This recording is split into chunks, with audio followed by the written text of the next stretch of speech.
right now, joining us from the Children's Theater Company is Michi Barall from the Children's Theater Company. Michi Barall is a New York City-based actor, playwright, and academic. Holding degrees at Stanford University, NYU, and Columbia. Wow. She has taught at Columbia, NYU, and MIT. Wow, wow, wow.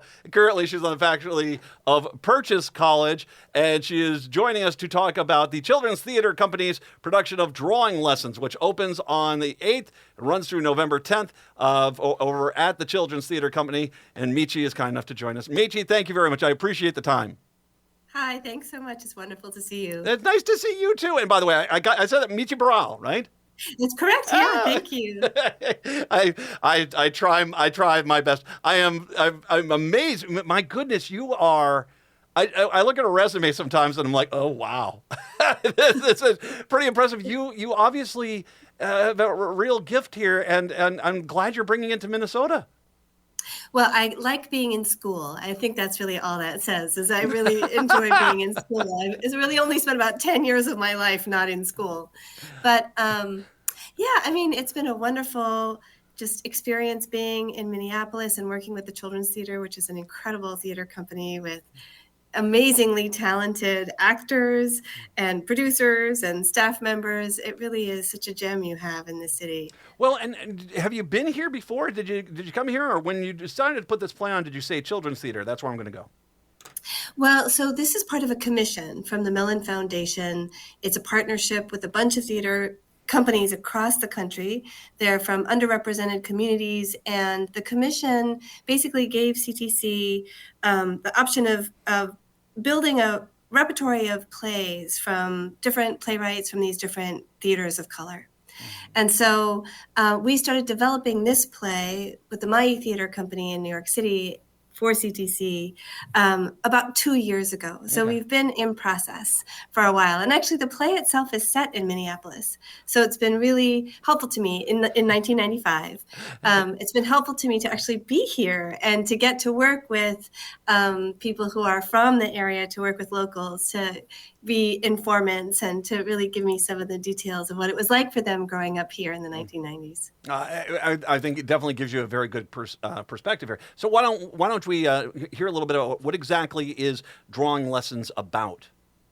Sure. So Drawing Lessons is a story of a 12-year-old Korean-American girl growing up in Minneapolis in the 1990s who becomes a comic artist, who finds her voice as a visual artist with a lot of help from her friends, and also a local comic strip artist who's published in the Star Tribune, but is having his own struggles and kind of figuring what it is he wants to do next.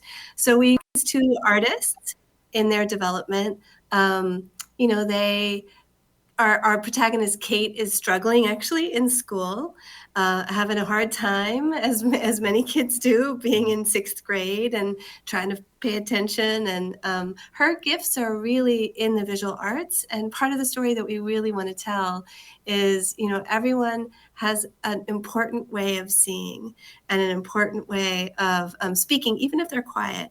And so we really want to uphold and celebrate all of the ways that people communicate. And so that's a big part of the story that we are working on. It's very much inspired by the middle grade graphic memoir for graphic novels. And so it's kind of, I've been in the tech process for the last few days, and it really is magical. Like, it's like being inside a graphic novel. And I feel I can say that as a writer, because all of that magic actually is owing to the work of our design team, which includes Blue Delaquanti, who's a professor at MCAD and an incredible comic artist, and our projection designer, Elizabeth Barrett, who's like really creating this incredibly dynamic landscape, also sound and set and lighting, of course. So it's really, if you are interested in graphic art or the graphic novel, you love comics, your kids love them, this is really a show that is built for multi-generational audiences. And we hope also to really kind of address people who grew up here in the 90s and who are growing up here today. Let's talk a little bit about the concept of this. And I do love, because obviously for a lot of people, being able to hear from the playwright, being able to hear someone that's bringing a production to the stage. Talk about where, so were you just inspired? Was it one element of a story that inspired you that said, okay, I can flesh this out. This is something larger that can actually be a really good play? So there are three sources of inspiration, I would say. So the first is that I worked with my friend Jack Tamburi, who's a director, on a previous production. We did a rock musical adaptation of Peer Gynt, and we had so much fun working together that we thought, okay, what is the next thing? And Jack said, I really want to see what live drawing is like on stage, just as a kind of theatrical gambit. What is it like to just watch someone build an image, in real time? So I had that in my head as, okay, what would I do with that? And I previous to this really didn't have any fluency with graphic art. I mean, aside from reading the Sunday Funnies, I didn't read graphic novels or anything else. But my daughter was in about fifth grade at the time, and she was coming home from the library with a new graphic novel every week that she kept urging me, that she needed her own copy because she wanted to read and reread it, but she wanted to also get the next one. So I realized this was a thing, so incredibly popular. And I also was so impressed by the fact that there were so many female authors, who are writing stories about growing up and figuring out who they are. And I just thought the diversity of the voices was so incredible across race, across sexuality, across different cultural communities. It just was really amazing. You could go to the library or to the bookstore, the Barnes and Noble, and just see hundreds of titles. And you could not only learn these stories, but you also had this visual experience that was really, interactive. It's asking you to kind of think about the meaning of the picture in relationship to the text and to infer all these things that happen in between the panels. So I just thought it was such a sophisticated form. And I was really amazed by how kids just would get immersed in these worlds. And so I thought, okay, there's got to be a way to integrate the kind of aesthetics of the graphic novel and the wish to see, artists, visual artists drawing on stage, drawing that kind of in effect in that style on stage. And then the third piece, the reason it's set in Minneapolis is actually the actor who played Peer Gynt in that production that we worked on with Miami Theater is my friend Matt Park. And Matt grew up in Minneapolis.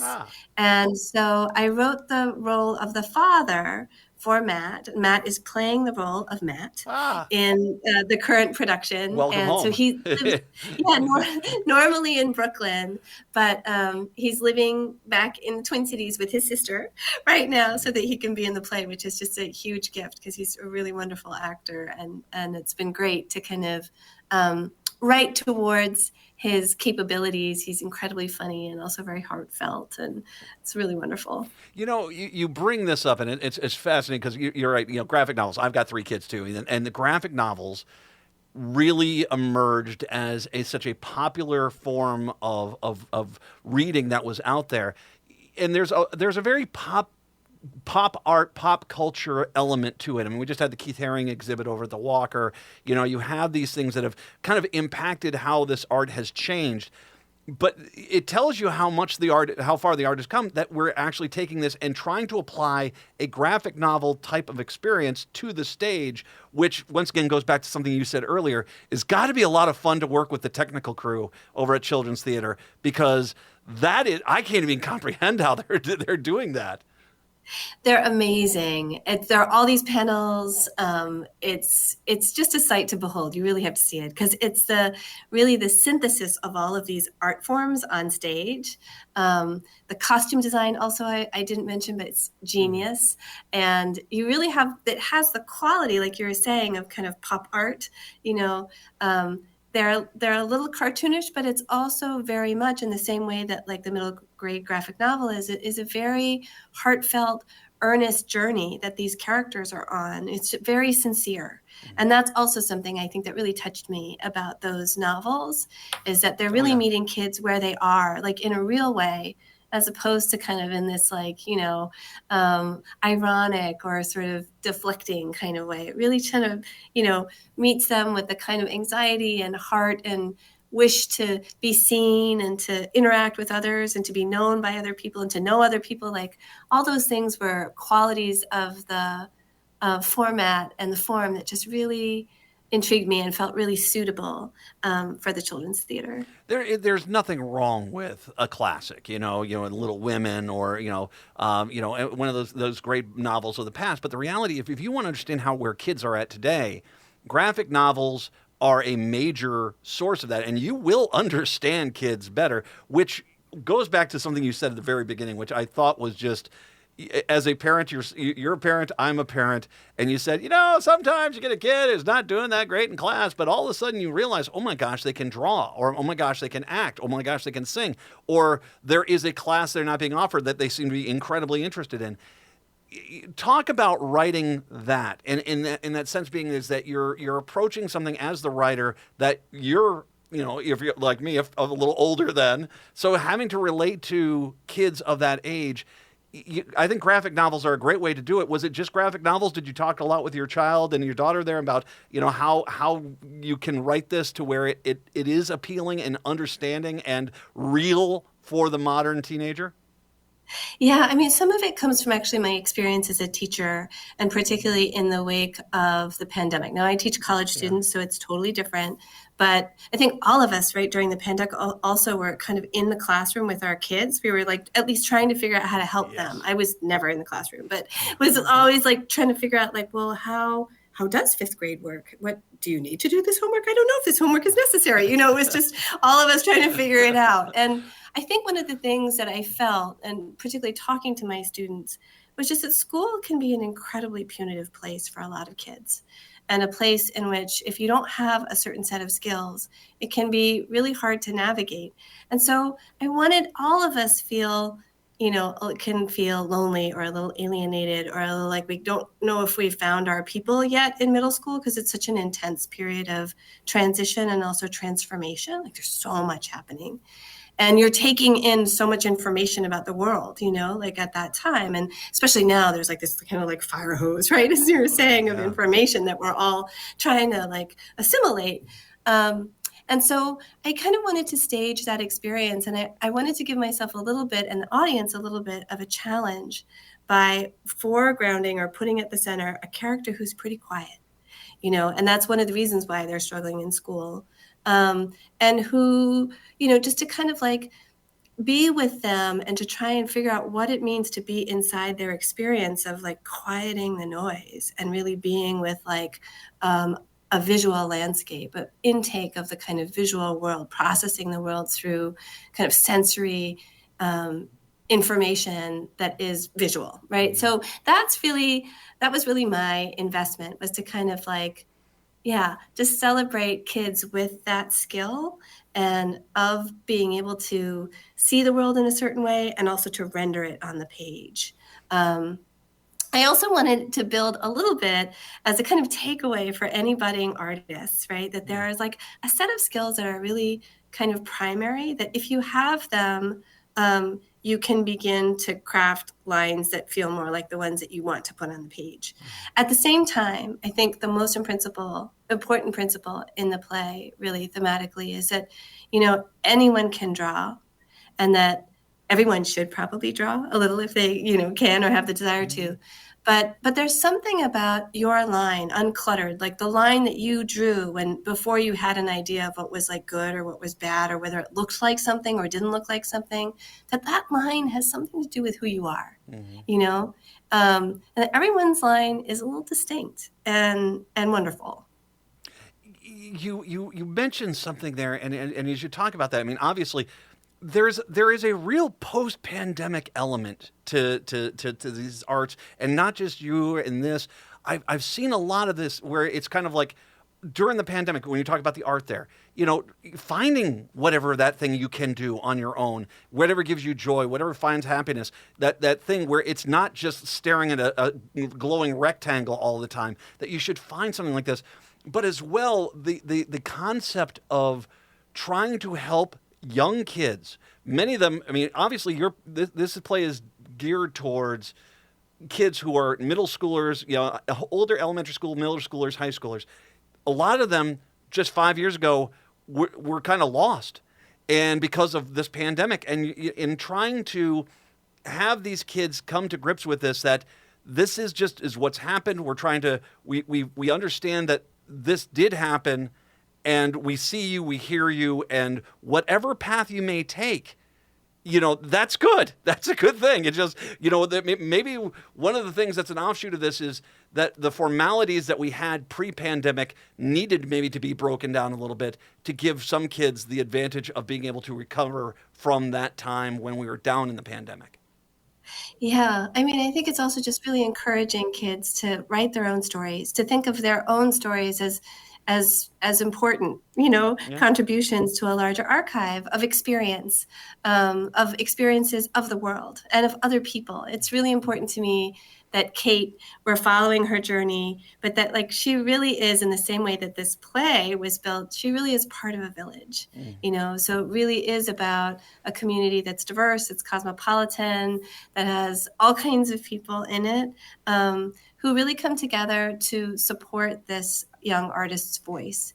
And just how important that is, right? As any kind of artist, or really any kind of human, that you have, investment from whoever it is, who takes an interest in your work in some way, who takes you seriously in your work. That's such an important and formative experience, I think, especially for kids today. Well, and you're at the Children's Theater, which is, and as you said, this is an organization that's out there trying to make these conversations have to happen. It's easy to put on great presentations that everyone knows, but building plays and art that is relatable for this generation after the experiences they've been through, I think is so darn important right now. Yeah, we try very much to really celebrate not just Kate's culture, home culture, but so many cultures that are represented in Minneapolis, and Minneapolis itself, as well as just an incredible location and place to grow up. I grew up in Toronto, and I remember the first book that I read in which Toronto was a setting, and it made me feel somehow so located, I had a place, right, that was real, because it was it was somehow more real because it was in the book, which was very strange. Yeah. But I really felt like it's important for us, especially now, because the national conversations are so hard, but to really kind of think, right, about your neighbors and what you have to learn from them, and the conviviality of growing up in neighborhoods, and particularly neighborhoods like Minneapolis that support kids in the way that the Children's Theater does. I mean, the really special thing about the Children's Theater is that it features child performers. Yeah. So all the performers in my cast who are designated as kids in the show are performed by kids.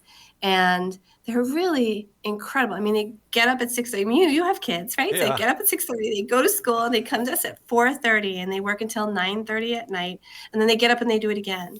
And in between, somehow they get their homework done and they learn their lines. I mean, I don't actually know how they do what they do, but they have a real commitment to each other and to process. And this theater really builds incredible professional actors, who are kid actors, but on equal standing with the professional grown-up actors who are on stage with them. I would say the playwright has a lot to do with that. That's what motivates them. The playwright got them there. The good content. They're at Children's Theater. It's easy to see how they can do it. But I'm with you. It's how are you doing this? I had one thing to my day. And I'm like, oh my gosh.